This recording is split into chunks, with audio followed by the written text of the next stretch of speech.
Hi, welcome to Bear Talk and Bear Academy podcast. I'm Bear, your host, a product designer who lives and works in Auckland, New Zealand. And from today, I decided to experiment a little bit on my podcast format, which means that I want to combine some topics that I want to share in one episode. And later, I can also share them separately on my video channel. So let's see how it works. Today I have three topics to share with you. The first is about Figma and Adobe inquiries. So this is not already a news anymore. It was announced a few weeks ago, and which was a bomb on design community. But I have some thoughts about that and would like to share with you first. The second is about some tips that I found might be helpful for anyone who want to land a design job in design industry. Those are the tips that I observed from my successful students who got design jobs after a course. And I think those are the tips really helpful if you are in the same situation. And the third thing I want to share is just another tip how we can manage our time and effort and attention without distraction from this guy, your device, your mobile device. Right, so those are the topics I want to share. Let's jump into the first one, how I think about Figma and Adobe inquiries. So I think it's quite interesting because when I heard the news that Adobe is going to acquire Figma with $20 billion, that was a morning news that I read from LinkedIn. And I woke up and feel, what? Is that happening? Is that real? Is that not a joke? And my wife was so surprised that why I was so surprised by this news. It's not something we do. It's probably not impact our daily life, right? And I said, no, it's Adobe and Figma, and it definitely impact my daily life because I use it more often than having time with you and my kid. And you know what's the result would be if you answer your wife like that. But yeah, as a joke, this is just a joke. But after a few days, I thought about it, and I think that's actually not that big news at first, because now I have some more thoughts, some proper time to consider this. So then I write a post on LinkedIn to share some of my feelings, my thoughts, and surprisingly, just a few lines which got nearly 30,000 impressions, and also more than 150 interactions, like comments or likes, and many comments. Really interesting. So I would like to share more about this post. So what I feel from a designer's point of view. So first, I think it's okay if they make this business decision, because Figma doesn't own me anything. So this more like a business strategy choice, not a betrayal or breaking commitment. It's not like a rich guy takes your boyfriend or girlfriend thing. So it's not personal in a short. So don't be emotional. But I do think that Figma didn't communicate well or do the reading room about how designers feel about Adobe, especially Adobe, right? And that's definitely they can improve. And the second point, now we have best product design tools compared to 10 years ago. And people might use Figma to doing some graphic design rather than product design, and we know that Figma knows that, because now we have much more options if you want to choose other tools or other apps for doing product design or screen design. So if Figma doesn't do well and screw designers' trust by doing things like Adobe CC, Figma CC, or any stupid thing that Adobe already done before, Adobe like Figma will do something similar. Yeah, people will just leave Figma without coming back, and we know that. And I think those smart guys in Figma, they also knows that. So that's another point. And the third point is the world seems potential with the market. So yeah, this is just about the result, like $20 billion. That's just in a few years. That's amazing. And I think it's an excellent incentive for entrepreneurs who want to create something awesome, and also show that how big this market is, how much potential it has, and which would be a drive for many new entrepreneurs. And we might have better tools considering this, so which is a really good way to do that. And AI aided design probably not far away. So yeah, I'm keen to see what will go on in the next few years. And the fourth point, a good product designer shouldn't spend more than 30% of their time in Figma and spend more time on communication, presentation, sketches, and more generally, more importantly, thinking. So as long as Figma hasn't been involved as part of my design thinking process, it's okay. So this is more like a reflection rather than a suggestion.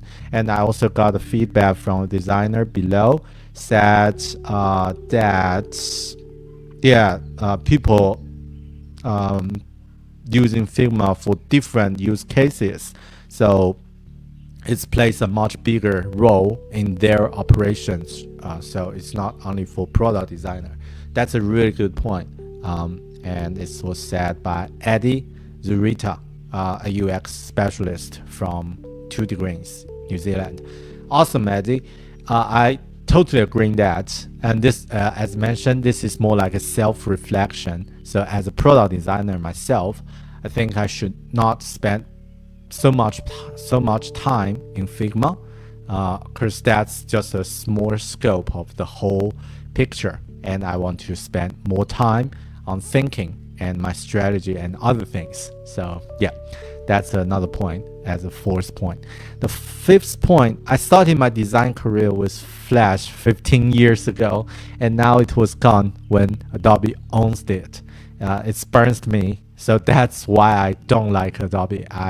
One of the reasons I don't like Adobe. But it's probably hard to say that is Adobe's fault, because time flies and product evolves, and people just leave old product for new one. So nothing to complain. And what is a good reminder for me that why I feel negative about Adobe, because there are so many things they're doing wrong, like Acrobat Reader. What an awful experience of reading PDF with that file. And sometimes even when you open a PDF file with an Acrobat Reader, it will change the format, and then for some security reason you cannot open it again, which is an awful experience. And don't get me started on latest Photoshop or Illustrator or other great tool that they ruined. And most of the time I'm using Illustrator. It's just to open the file. People just sent an illustration file to me, and I just open it, copy the document, open Figma, paste it there, done. And then I just dismiss Illustrator. So this is how I use it. And also a lot of things that Adobe didn't do well, and I really don't like it from a designer's point of view. So that's just another bad reminder. And the final reminder for myself, I should not be disturbed by a tool's business decision. People are much more important than that, because I think I regard myself as a realist. So as a realistic person, and I don't want to spend much more attention and my energy that's valuable on things I cannot control, like another company's business decision. This is out of my control. Yes, I need to shout out for what I don't like and what I like, and so that make sure that I expressed and make sure that people might hear my opinion. But then I need to move on and focus on things that matter to me rather than things matter to other people. So the last point is actually just a self-reminder. And after that, I start to think about this thing. Even I don't like it, I don't like Adobe, and I really don't want to see Figma will be ruined by Adobe's business strategy. And I think the best way that these two companies can work together is like a Netflix business model. Like for Netflix and other movie directors, Netflix just invest, give you the money, and then you do your thing, right? Okay, I don't want to be mess your decision. You just do your thing, and if you need money, great, take my money. And I really hope that the business model between Adobe and Figma would do something similar like that, and Adobe just give them the resource Figma need, provide the resource, the money, all the things, and keep Figma doing things they are doing awesome. That will be best. But who knows? That's the ideal situation, and keen to see it will happen like that. Right, that's my 2 cents on Figma Adobe inquirers, and hope that makes sense for you. Right, let's move on to the next topic I want to share, which is another article that I wrote a few weeks ago. And I want to talk about this topic as well, because I think it could be really valuable. 8 things those successful job-landed UX students have from a design mentor's observation. Yes, this topic is about what I've learned from some students who I helped for a few years, and all of them successfully landed a design job. Some of them are really got some great title from some large companies. Some people got some beginner's job from small companies, but they all successfully landed their first job and transitioned from a previous role, which is, I think, is awesome. So I observed some of their patterns are the same. So that's what I want to share from this article. I will share the link in this description of this video below. But yeah, now let's just walk through them. So yeah, a few months ago, I received a message that showed me that another student got a job offer. So in the last 1 or 2 years, I helped more than 10 design students to land their job, and I observed some similar patterns. So here are 8 of them. First, they knew and use their unfair advantages. So this is the biggest part, that for anyone who's learning design, you might already have some great competencies from your previous job or from what you already got. And your job as a designer, the first job as a designer, even when you just started learning, is to find a connection between your previous experience to the dream job and find something you can use. And that's what I mean unfair advantages. For example, I'm a Chinese native speaker, So Chinese is my native language, and if I want to get a design job opportunity, speaking Chinese could be my unfair advantage if I'm want to compete with other people who want to get the same job in Chinese market, right? So this is about to find those unfair advantages. So for example, a mentee that I'm helped is good at focus on consuming lots of information in a short time. So she got a research job. Another mentee used her sales skills. So before learning design, she was a salesperson, and then she used her sales skills to negotiate and get a designer's contract and then get a full-time job. So which I think is really awesome.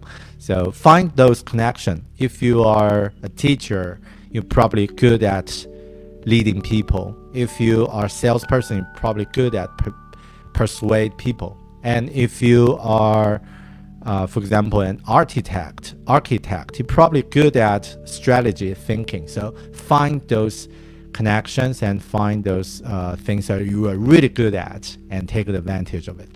Second, they all have working experience. So this could be a harsh truth for UX roles. If you just graduated from any school, it's probably hard to find your first job. And especially UX job, because UX is about solving complex problems with a team, and people with previous working experience are more likely to be hired. What about if you're just graduated and don't have any working experience? I would suggest to get some experience at first. Get an internship, volunteering on things, or do some side project. So yeah, anything. Just try to get some real world experience as soon as possible. And if you can do that before looking for a job, that will be a really solid step between your current stage and your dream job stage. The third findings is they all failed a few times. So this is not a secret, right? So you cannot get a job once you submit only one application, right? It cannot happen.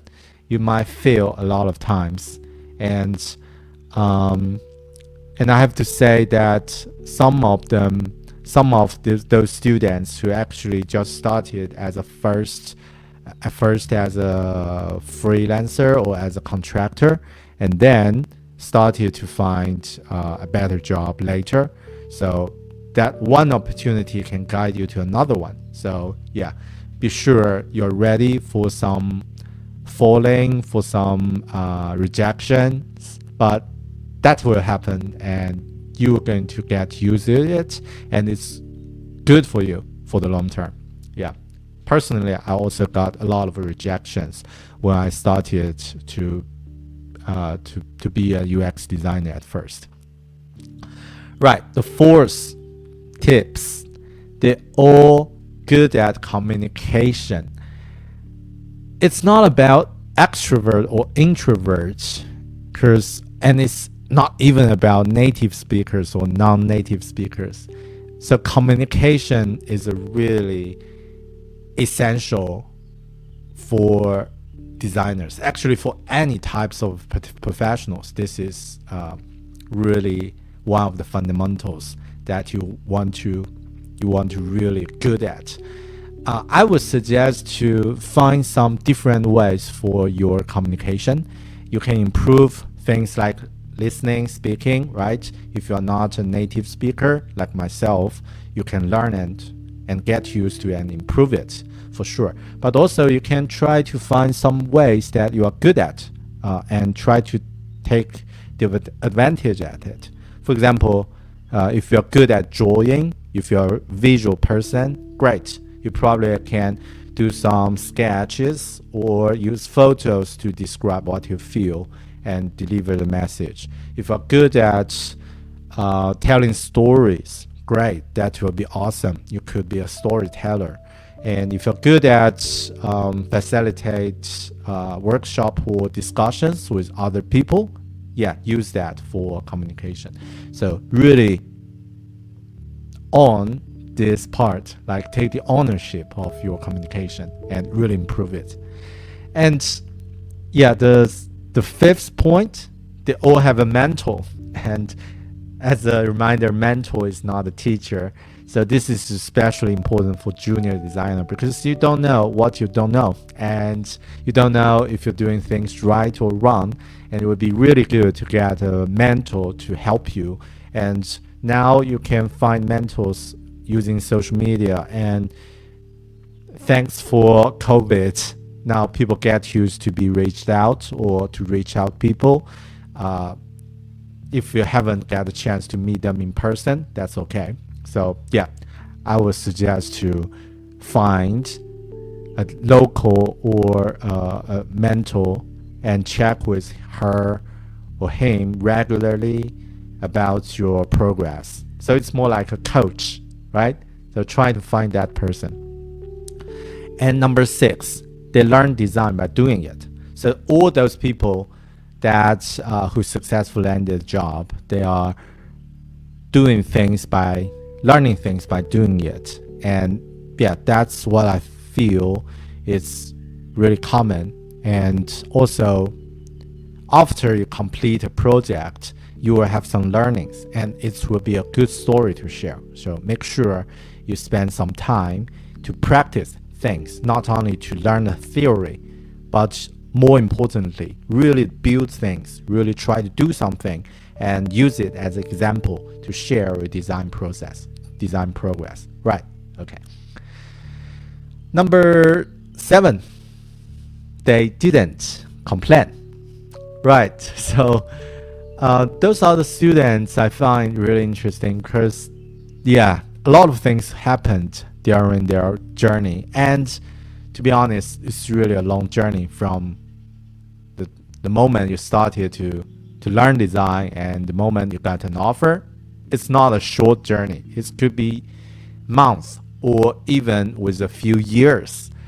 And there are definitely ups and downs, but I don't see those people who success at last, they complained or they just say, oh, they find excuses. So they didn't complain. They just find, oh, this is something I didn't do well. I'll try to improve it.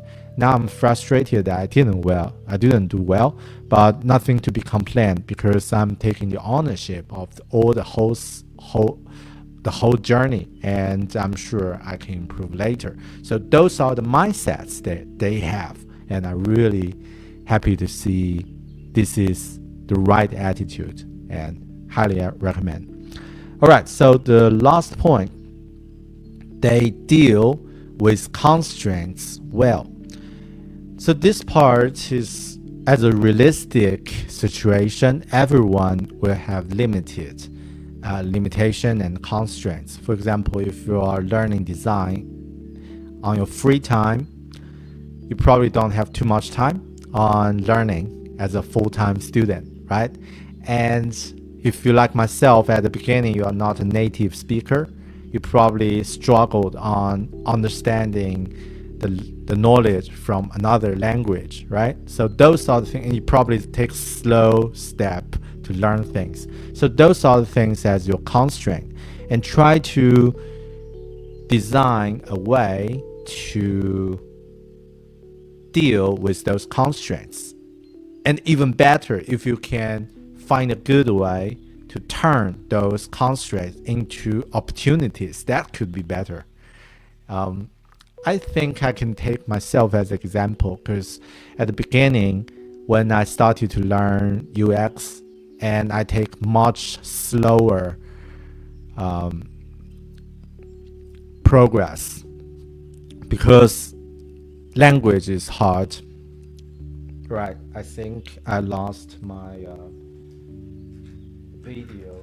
Let me rewind it again and to see if it works. Okay, it works. Cool, now I'm back. It happened again. It happened before, so yeah. Right, and let's get started again. So take myself, for example, At first, when I started to learn design in English, the progress is much slower than now because my reading speed and listening speed is take more time to consume those content. And then I started to practice listening with some intention, and then I started to practice listening with faster speed, and now I can easily listening any non-fictional content in 1.5 speed, so that it can help me to consume more knowledge than I used to be. And this is more like turning my limitation into an opportunity. But you got my point. So yeah, those are the 8 tips. Let's read it one more time as a wrap up. Those students, those successful job landers, they knew to use their unfair advantage. They all have working experience. They all failed a few times. They all good at communication, and they all have a mentor, and they learn design by doing it. And they didn't complain, and they deal with constraints well. So I hope that helpful, and if it's can inspire you on doing something good, do let me know. I'm keen to know your progress. But yeah, that's the second thing I want to share with you today, the 8 tips for successful job lander. Right, okay, so now the final point I want to share is digital hygiene. This sounds like a really interesting topic, but today I just want to share one small tip, one practical tip that can improve your productivity. So for us as designer, we are knowledge workers, and if you're a developer or any types of knowledge worker, getting to the flow mode is really important, which means that you can really focus on the things you're doing and make some progress without any distraction. But there are so many distractions around us, and this guy is the biggest distraction source, right? Our smartphone. And I think the modern smartphones is a really genius design, but it's also designed to attract your attention with different ways, in many ways. For example, sounds, notifications, red dots, and vibration, you name it. There are so many ways can distract you, can raise your attention, and it's basically inevitable to avoid because they are designed to target our primitive behavior like a human being, and you cannot run away from it. So I think there are also some study, like now I see a video, report here. This is a study, this is a post from the Atlantic website. It shows that a 3-second interruption disables your odds of messing up, which means that if you only take 3 seconds, like 3 seconds to check your email, bam, you probably distracted, and it's really hard to pick the things up again. So because of that, I think if you want to deal with it while you're working, you will need to eliminate those distractions from your smartphone, and so that you can really focus on the things you want to work. You're creating value with your time. So this is what we want to do, because this guy is the major distraction source in your workplace. But how to eliminate all the distractions? The simple way, just hide it, right? Just put it in another room, or lock it in your car or somewhere that you are not easy to get. Maybe put it in another floor or other places. Because you might think, oh, probably don't need, I just hide it. But study also shows that if you put your smartphone like upside down on the table, it still draws your attention. You still, if you can see it, you still you are still distracted from this device. So the best way would be just remove it from your eyesight.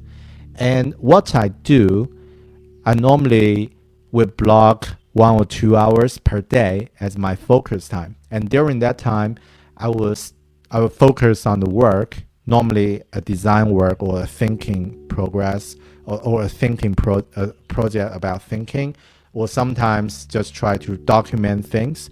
And in that focus time period, I don't want to be interrupted. So I will put my phone away in another room during that focus time. But sometimes it's not that easy, because if your work requires to check your mobile frequently, for example, if you're a mobile designer, if you're a mobile app designer, or if you're a social media marketer, how about that? And I would suggest to go to another way, another handy tip to reduce your the intense level of those distractions. So one tip is to switch your phone to grayscale at work. And this is what I do. Let me show you. And here's what my phone looks like in like as usual. And if I triple click my power button, and you can see now it's switching to the grayscale mode. So just black and white, and it can easily reduce the distraction. For example, it's probably not easy to see the red dots on the top of the apps, right? And if I triple click the power button, it will come back into a color mode, and you can easily see the red dots on those apps. And how to do that? Here's a interesting point. This is a funny tip. So just tap settings on your device, on your iPhone. I don't know how to do that on Android. Sorry, Android folks, but you probably will figure it out. So for iOS, for iPhone, just settings, and then go to the accessibility feature, and then you can go to the color filters at let me see, where is it?